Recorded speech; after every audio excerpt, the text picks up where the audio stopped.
I'm Kieran. I'm Andy. And I'm Joe. And today we are asking, will the restaurants of the future be ran by artificial intelligence?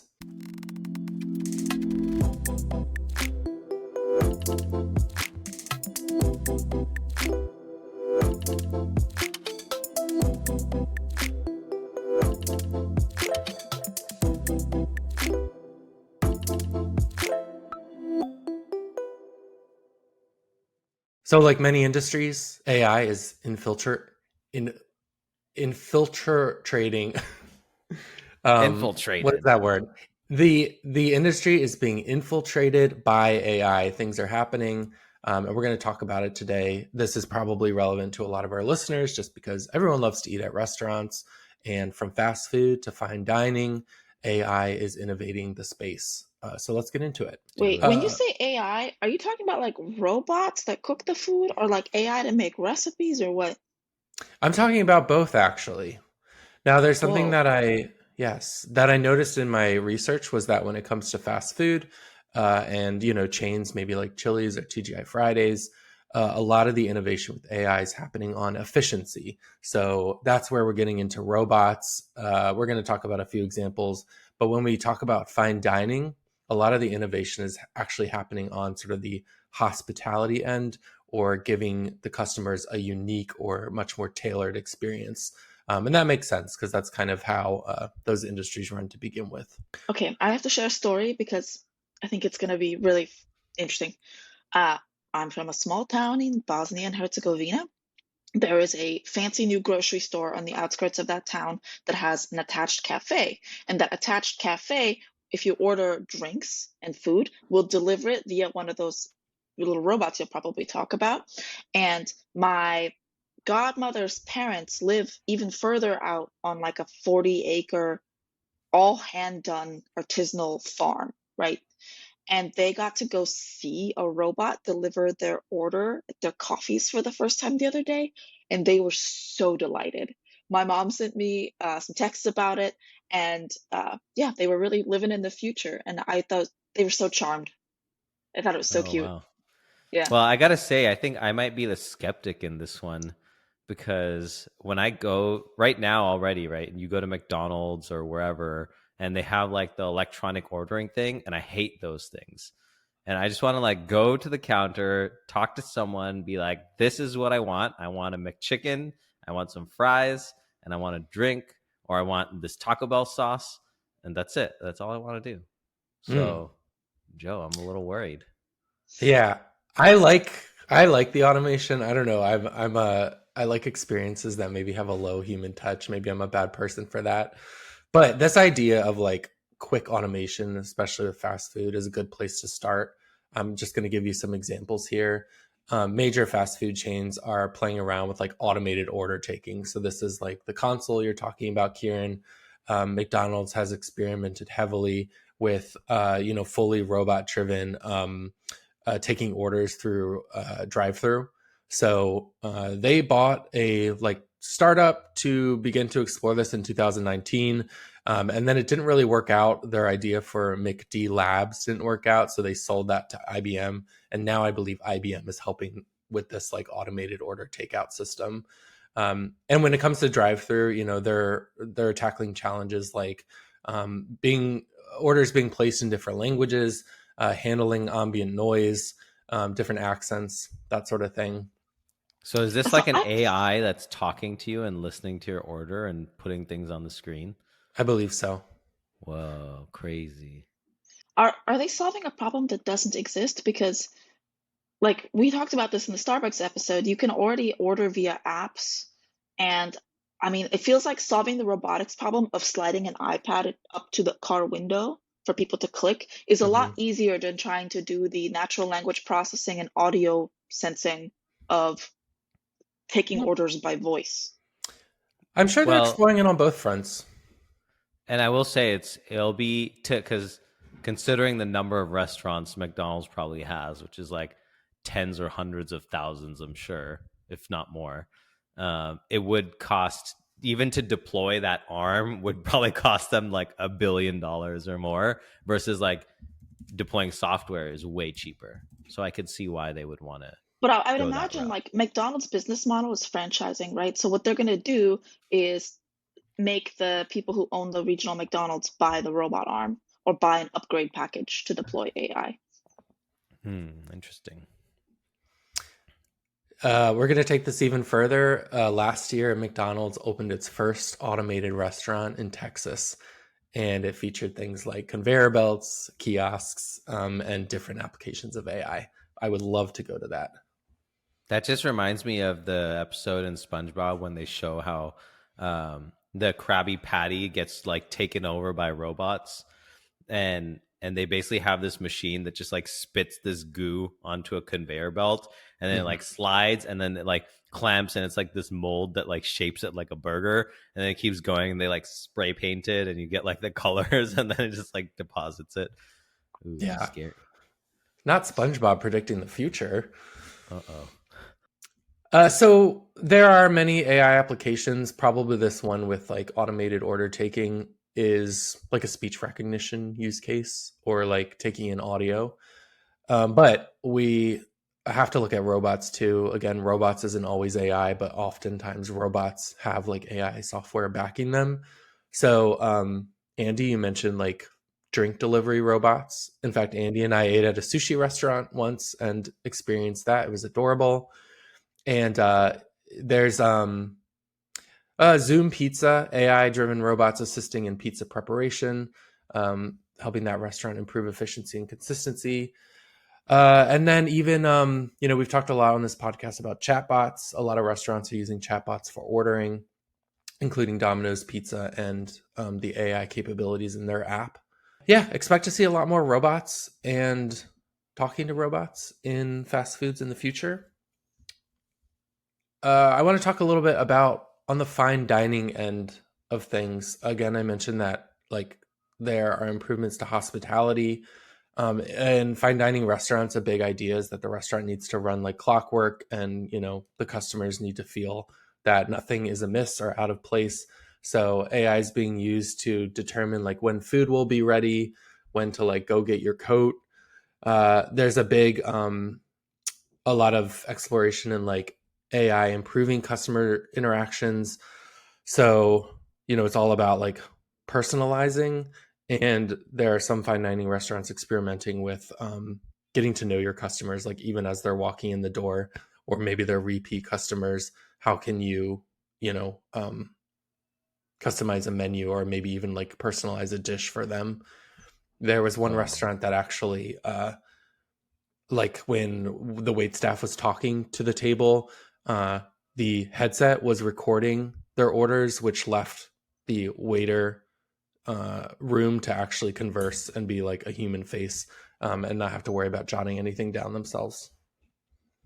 does that mean I'm gonna start getting advertisements when I go into my fine dining establishment? Possibly. Yeah, I think this is technology that both fast food and fine dining could use. So I thought you were gonna say like, like molecular gastronomy.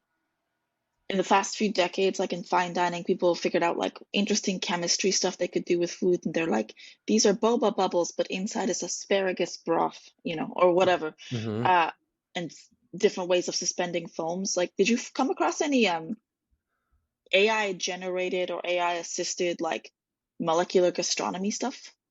I did. So that is another way that restaurants are Ooh. using AI. I read a lot about something called Chef Watson, and Watson is IBM's like very smart supercomputer slash AI. And I was reading about this from earlier in the decade. I wonder how much Chef Watson has gone away in the age of LLMs and these like very smart chatbots, because you can ask ChatGPT to do like recipes and come up with some of that like interesting, innovation in actual dishes. But there's a cookbook for IBM Chef Watson. There's an app for it, and then I saw a few restaurants that actually cited it helping in the kitchen. If you consider recipe creation or like dish creation and art, uh, something like this would be supplemental to you creating new dishes if you're a chef. I am curious how. how if we start letting AI come up with these dishes, like, are we going to have a human in the loop that's validating these things? Like, making all the different, combinations of new ideas and then tasting them? Because I would be a little weary of a robot just like trying to assume my taste buds are going to like something or not.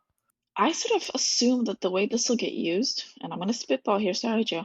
Um, there might be like a chef who has a vision, and maybe the fastest way for them to deliver that vision is to be assisted by AI. So, like, for example, we've talked about this in a few episodes where, like, the green apple flavor is an actual chemical compound. And let's say that a chef was like, I want some of that tartness and freshness in this dish without adding apple. They could ask an LLM, please list every fruit and vegetable that has this compound and order them by most to least. And then like browse that list and be like, oh, this would be the perfect one to put into this dish. I imagine actually, Kieran, a AI chef of the future could be better at creating appetizing dishes than humans because it has such deep knowledge on a chemical level, uh, you know, palette or profile of certain food types, like Andy said. So it might be just smarter at putting appetizing dishes together than a human in the future. But I Yeah, maybe imagine, it can think of things that like we didn't think of, that like, hey, this like weird berry actually has like a citrus, underlying chemical tone or whatever. And so I'm going to try adding that instead of lemon. And then suddenly, whoa, you get like this new flavor. yeah, And also, it's complicated, right? Because the AI chef is not a person.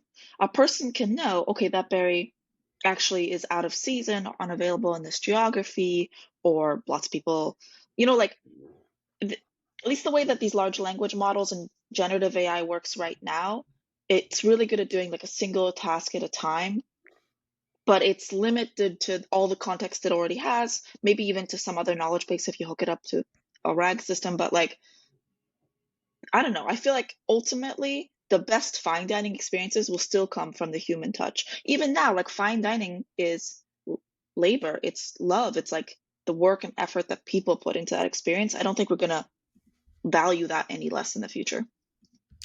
yeah. And like an artist, a chef probably wants to convey something, and it's going to sort of hold the larger idea and then maybe use AI to create that idea.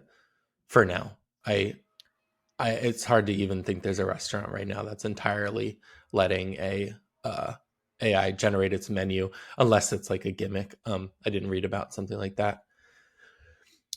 I want to talk about one really interesting aspect of fine dining, and that is it is often about the experience as much as it is about the food and like what you're tasting.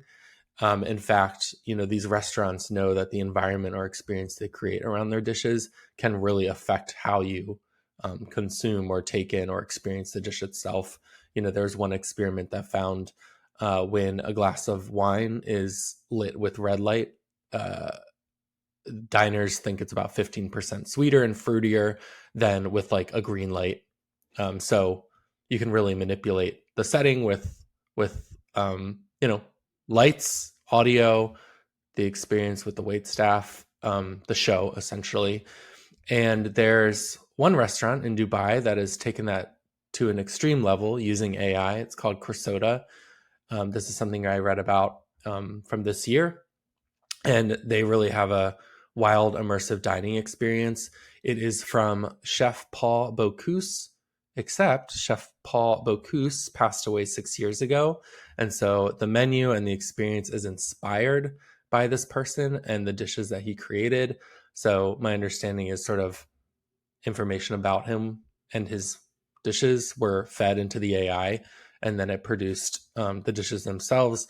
But then also like a very interactive experience where there's projections on the wall, there's projections on the table that are interactive, so that like fireflies might gather around your glass, or if you do something with something on your plate, like the projection's going to react almost like a show or a game. um, what sounded Is this really a neat. deep fake chef? Yeah, sounds like it. Chef deepfake. Whoa, that's crazy. As Yeah. you're talking, I'm thinking none of this is going to work. Here's why. I think we've all been in that situation where the food is nothing special, the ambience is nothing special, but what is valuable about that meal is the people. Like breaking bread with somebody is such a long-standing human tradition, and cooking for someone is considered such an act of love. I don't know, like I don't even go to some of the kind of experimental wild restaurants now, just because I'm like, it's just gonna distract me from what I'm there for. I'm not there to like be entertained by how interestingly they compose the food. Maybe sometimes I would go out of novelty, but like Mhm. if I'm actually looking for my favorite restaurants I will return to on a regular basis, it's usually because they're like creating environments where I can spend quality time with people. Yeah, and I think that also like for me means part of like the wait staff and the servers and the hostess and so what I worry about is maybe we'll still have that, but because AI becomes so prevalent, and makes these things a lot cheaper for these establishments, something like Olive Garden will be fully automated. And for me to have like a fully human experience, now you have to go to like the 4 or 5 star restaurants, which now, doesn't make that accessible for most people. Uh, yeah. This particular restaurant did say that they were very conscious of the fact that sometimes your focus should be on the food, sometimes your focus should be on the show around it, and it's like choreographed to make sure that you're not distracted at any point. However, it didn't mention a focus on like humans and the people that you're dining with. So maybe that's the case, but it seems to not be like emphasized by them. Just it's so gimmicky. Yeah. I think it is gimmicky, and that's kind of the age we're in, is where restaurateurs know AI is happening and they're kind of like, well, what can I do with this? And like, how can I maybe even make it a marketing thing? Um and so when this phase of the honeymoon phase of AI is over for restaurants, where will we land in terms of how AI is actually being used in them? A few more ways AI is being used in restaurants. Again, particularly for fine dining, quality control and high standards is really important. Dishoom, which is a restaurant in London that I've been to, and I know many people who have been there, used an AI tool for inventory management and reduced food waste by 20%. That's a great use case for AI. There's also an AI software application called Food Docs. They monitor, log, automate food safety compliance things. So, for example, their software decreases the time spent. Um, Sorry, they provide like reminders about shelf life and how long food is safe for. And they say that time spent on food safety tasks is reduced by 20% using their software, which is also great. Let's give the people running the restaurant more time to focus on customers and preparing the food. Yeah, which is why I really like that thing you mentioned about they don't have to take notes on what was being ordered. They can have a conversation, Mm-hmm. make recommendations. It's that human experience we want. And then they don't have to worry about like, where's my pen? Where's my pad of paper? Did I forget what this person wanted? Like that's probably the most annoying part for them too. They have Yeah. it as a conversation, they can see a transcript, double check it, and then send it off. It's never gonna go wrong, right? Like or maybe I don't know. Theoretically, it could go wrong a lot. If we make the system accurately, it could reduce errors and reduce food waste and annoyance and improve the experience a lot. Mm-hmm. Yeah, so rather than like let's replace all the humans, let's supercharge the humans to make it a better experience. Absolutely. But I feel like the challenge with that, sorry, is like I'm sure I've never worked as a server. My service college jobs are all kind of different. Uh, but I imagine that what can be frustrating for them is like dealing with customer escalations, having to do a lot of like the busboy tasks are probably not fun. Like I don't know how much money there is in automating the worst, hardest part of the job for some people that our society deems very low wage. Like we've decided at the federal level that if you work for tips, it's okay to just not pay you minimum wage. That was a decision that was made, right? Um, And so that means that we don't value that work as much, is what I'm going to assert as a society. That I feel like automation is not going to be, it's expensive to build this kind of technology. It's getting cheaper, but it's still so expensive. I don't see how we're going to help really supercharge the human touch. Mm-hmm. At the end of the day, like any business, a lot of this is probably going to come down to saving money. And yeah, it might mean, you know, chopping out those jobs that are less valued, for better or worse. I'm going to run through just a few more things. And these are kind of the things that we hear about in terms of how AI is being used in every industry. And it's all about marketing and like predictive analysis. Of course, all these restaurants want to get folks in the door as much as they can. So, how can they track repeat customers, track personal preferences, do really tailored marketing? I saw stats both from TGI Fridays and Chili's that they've really increased like engagement and sales through more personalized marketing and smarter marketing with AI. And then also on the other side is like hiring. You know, many companies can use AI to do smarter hiring, identify better candidates with the right qualifications. Yes, that is an overview of how restaurants are using AI, or will use AI in the future, and sort of what is, burgeoning in the field. So do you think that this is going to become more widespread in the near future? It feels like a lot of this is still in like an experimental phase. Yeah, I think that it will.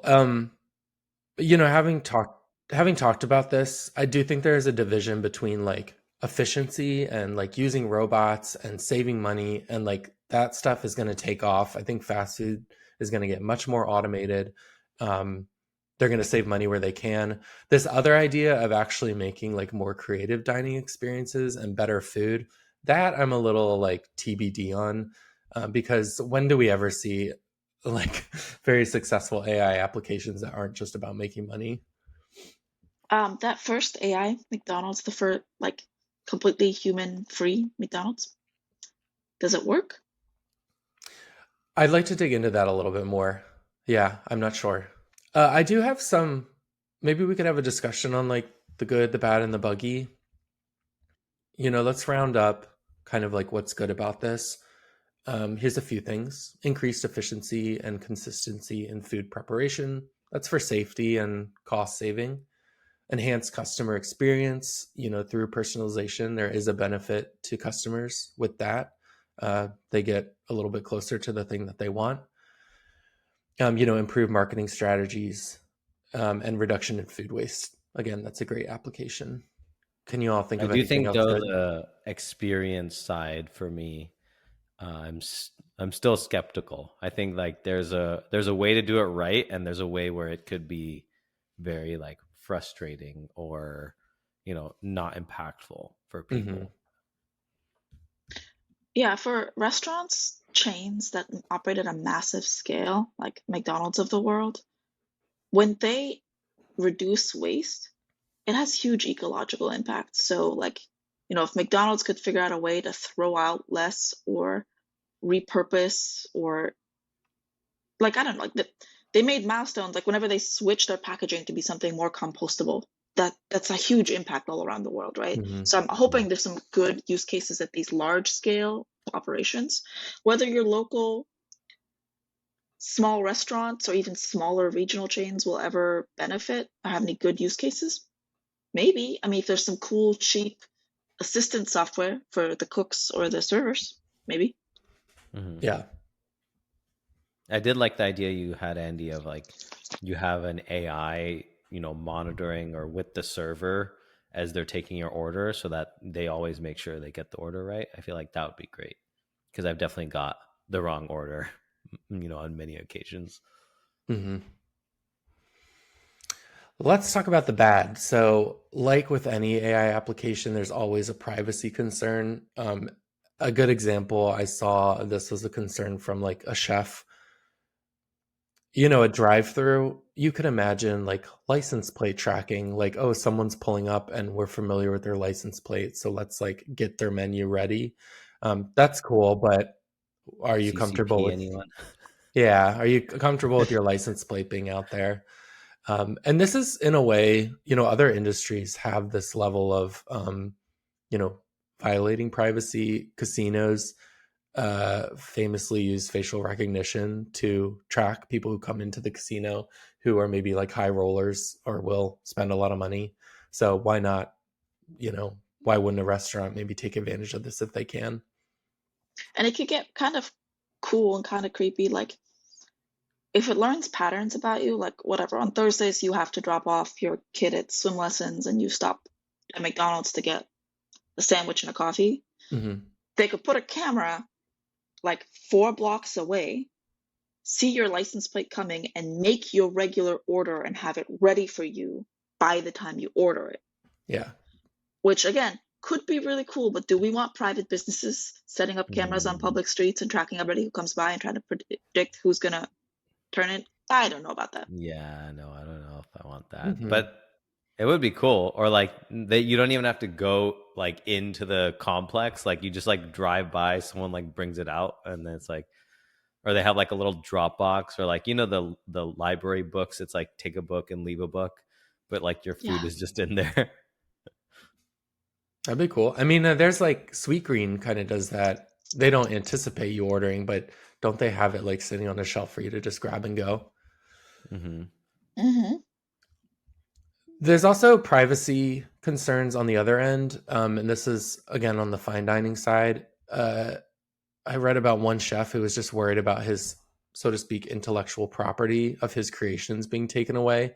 And that he knew that if you typed, make so and so's famous dish and make it in the style of so and so, ChatGPT can give you something very close to the dish that he is famous for, meaning it's, not something he is guaranteed to provide, but is just out there in the world for anyone to have or make. But Mm-hmm. that's just true about food. I'm sorry, but I've definitely gone to restaurants and been like, I never thought to put this together, but now that I know it exists, I can make it. Mm-hmm. Yes. Or Unfortunately, like the well, for better Gordon or worse. Ramsay beef Wellington, and like everyone has their take on that. Yeah. For better or worse, contrary to other creations, there is no actual IP with recipes. There are, risks with like discrimination and bias. I think in the past we've talked about examples of this with like credit cards and how they, evaluate who's able to get a credit card. But you can imagine like AI driven discrimination in reservation systems. A lot of these restaurants use pretty smart reservation systems. We've certainly touched on this, but the loss of human touch and emotional connection, that is so important, as Andy said, to the dining experience. And that's at risk with AI. And then I'm also just going to throw out, the loss of jobs, always a risk with automation, and something that we Yeah, can so expect I to have in the future. just Googled, this is bad. 4.7 plus million people in the United States work in a fast food restaurant industry as of the end of 2023. Mm-hmm. Wow. That's 4.7 million salaries big corporations do not want to pay. Yeah.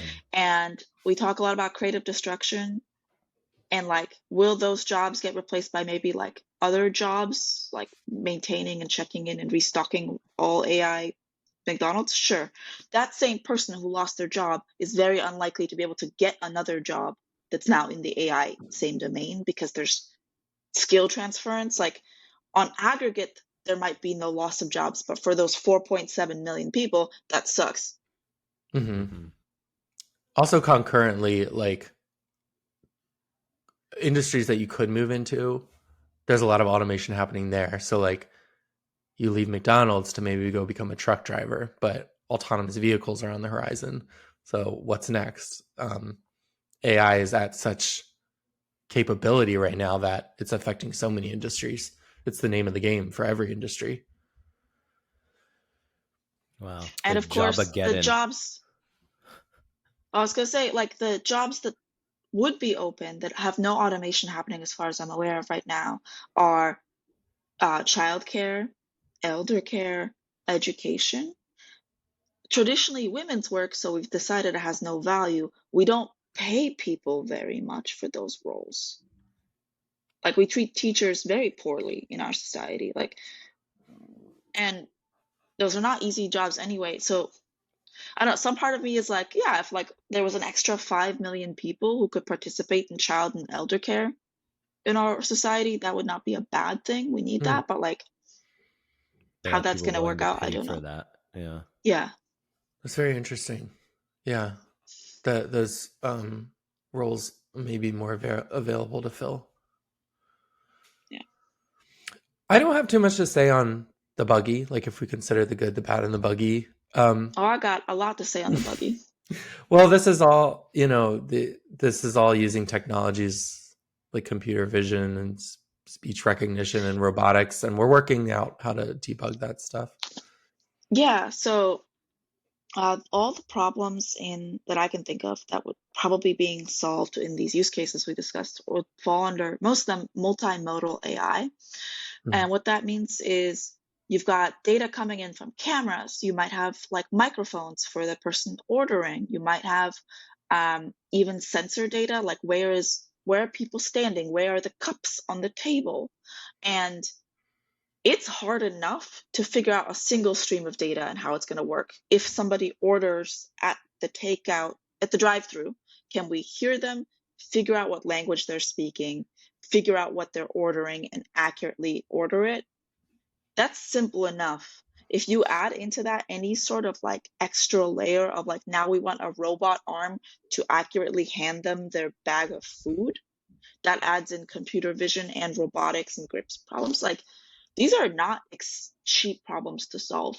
If you're worried about your job being erased next year, I wouldn't worry about that right now because like it's going to take a long time for all these things to actually be implementable. And again, we're starting to hit that boundary where like what's possible in software in the, you know, just the digital world is much fast advancing much faster than what's possible in hardware in the actual robotics that humans interact with. We Although can I would argue that I think each of those problems that you described is a solved problem. And I think the buggy is in putting those together into a product or experience that works cohesively. So I yeah, think that hasn't been done yet. But I do think like the arm problem, like that's easy. That's been solved, right? Like we have robots that can do that, especially if it's like attached to a building, like you don't have many moving parts. And like we already have good enough speech to text or speech recognition that could figure out what you're ordering, it connect it to a menu that you have on the back end and then make but that I order. mumble into my phone. I talk to like the chat GPT, I talk to voice to text, and it doesn't even get my transcript correct. And I'm speaking Bay Area English. Yeah. I mean, And think Yeah, that works about, Alexa too. doesn't like to listen to Mira, but it always listens to me. but it's Andy. It must be better than it was 5 years ago, don't you Yeah, think? it is getting better, but like, yeah, I don't disagree with Kieran. These are theoretically solved problems. We know what needs to happen. Making it happen, that's going to be Yeah, buggy. that's why I think Expect a it's lot of buggy these right Hmm. now. things to be very difficult. I also think like this topic, dining, and I know there are communities that rely on like fast food for their food, but it's almost a luxury, and the system will be fine if it doesn't have automation. It's not very dependent on automation. So maybe buggy here isn't as big of a concern. It's not like an autonomous weapon. It's not a healthcare device saving lives. Um, it's a more fun area to experiment with the future of AI. But I think the scale of it is totally different than those things you mentioned. Hmm. So maybe healthcare, but True. Yeah. everyone needs to eat every single day. Yeah. So it grows pretty quickly, I think, once you think about scale. And we're talking about dining out. and I think there's a whole other side of the coin, which is dining in, like the kinds of assistance you could provide in home for people cooking, I think could be really incredible. We could talk about that in another episode. But overall, like these are just like, to me, they feel like unimportant problems to solve. That's part of the buggy. Like Yeah. I don't like, who cares? Like how I want to make people's jobs easier, and if there's things out there that are injuring workers or putting people's safety at risk, and we can reduce food waste, those are good problems to solve. But everything else, I'm like, I don't care. We have limited resources in AI still. Every single big company's fighting for compute. We literally don't have enough computers on Earth to do as much AI as all these companies want to. We don't have enough people like us who have a decade of experience in AI to build these things. Like, why aren't we working on real meaningful problems to solve? It's not cheeseburger problems, no offense. Yeah. I also think an interesting aspect of this is trying to automate fast food, because fast food was born out of to be fast, and like the original idea was automation. So I don't know, it kind of excites me that like we might just take it to its truest form Full and be potential. like full potential, or like the dream will be realized. However, I agree, Andy, the loss of jobs is concerning because fast food employs a lot of people. And at least people in fast food make minimum wage regionally, and we don't tip them. Most people don't tip. Hopefully, I mean, I don't know. Like, this whole situation, I don't see how we stay with the current state of capitalism and this level of automation that's coming without some drastic change. That's part of the buggy here. Something's going to happen in our socioeconomic political sphere in the next 100 years. I don't know what, but something. I think we need to start. We are towards the end of the episode here. I think we basically need to start being like, okay, capitalism was brought up. It's time to say goodbye and thank you for listening. Because that's maybe how long can we go without talking about capitalism? Yeah, or like it's just that's always sort of the end of the conversation. And with that, do you all have any other final thoughts? If the end of every conversation is capitalism, the start of every conversation is, say it with me, agriculture. Yeah. Yay. I think that's all I got. Well, folks, thanks again for tuning in. I think you all heard it here. We are seeing some interesting, I'll say, innovations in AI and dining, from your favorite McDonald's fast food restaurant potentially having a fully automated experience, all the way to fine dining, where we might improve things like food safety, which would be great, but then also potentially removing that human factor and the love that's going into your food. So we'd love to hear from you all. How do you feel about AI taking over your dining experience? And so the question, remind us again, Joe, was, will the restaurants of the future be ran by artificial intelligence? Will the restaurants of the future be run by artificial intelligence? No. No. Some of them. I hope not. I would like to think not. But unfortunately, I do think I could see this for fast food within the next couple of years. I just hope I can still go to Olive Garden every so often and get greeted by a kind hostess and have some fun interactions with the server there. And unlimited salad and breadsticks. Well, thank you everybody for listening to another episode of AI FYI. We're still playing around with our format, trying out different things. So don't be shy, send us feedback. If you're curious about something, let us know. And until next time, this is Kieran, Joe, and Andy. Thank you for listening. Thanks. Thank you. Bye-bye.